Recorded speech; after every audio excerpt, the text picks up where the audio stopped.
Cleopatra walked into rooms where she wasn't supposed to exist. Rooms ruled by men, empires, tradition, and fear. And she didn't shrink. She strategized. She fought. She won respect no one wanted to give her. And today, that same energy shows up in a totally different arena. Neon lights, microphones, Congress halls that echo like coliseums.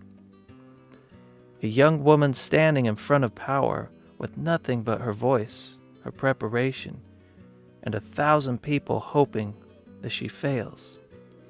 Her name is Alexandria Ocasio-Cortez, who I will refer to as AOC, and the parallels between them come at you fast. AOC didn't step into politics with a dynasty behind her. No machines, no billionaires, no ancient empire clearing the path. She stepped in with a bartending shift, a borrowed pair of shoes, and a district full of people who'd been told their voices didn't matter. Cleopatra mastered languages and diplomacy to survive her kingdom's collapse. AOC mastered policy, economics, public speaking, not to look impressive, but because she knew this: if she wasn't the sharpest person in every room, she'd never survive the first week in Washington. It's the same instinct, different century. Cleopatra's carpet moment, rolling herself up like a human burrito to confront Caesar, was all about strategy. Risk everything to be heard. AOC's equivalent? A different kind of stage, but the same pressure. A televised hearing, dozens of cameras, millions watching. A room full of men who underestimate her the second she walks in. And she dismantles them with questions so precise they sound like scalpels. No theatrics, no anger, just clarity. The kind that cuts through excuses like ancient swordwork. And this moment makes one thing obvious: underestimate her, and you will lose. Cleopatra held on to Egypt by speaking boldly to men who feared a smart woman. AOC challenges billionaires, lobbyists, career politicians, in a chamber built by people who never imagined someone like her standing there. And like Cleopatra, she uses more than intelligence. She uses presence, the tone, the cadence, the refusal to be intimidated.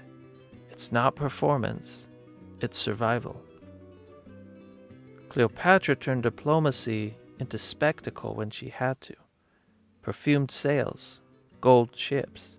AOC turns testimony into spectacle without needing props. Her words carry the weight.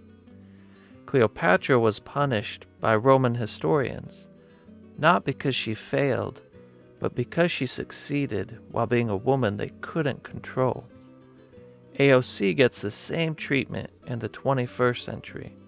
Memes, misquotes, articles dissecting her clothes, her tone, her expression. Anything except the actual work.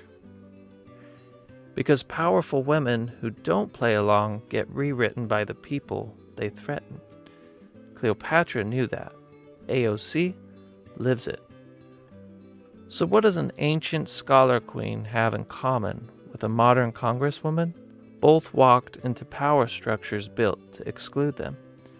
Both turned intelligence into armor. Both used strategy when strength wasn't enough. Both refused to lower their voice to make others comfortable. Cleopatra faced an empire with a throne at stake. AOC faces a system with millions of lives at stake. And their stories whisper the same question. If the world tells you you're too young, too loud, too ambitious, and too much, do you shrink, or do you show up anyway and force the room to listen? Who do you think the modern Cleopatra is? Leave a comment below.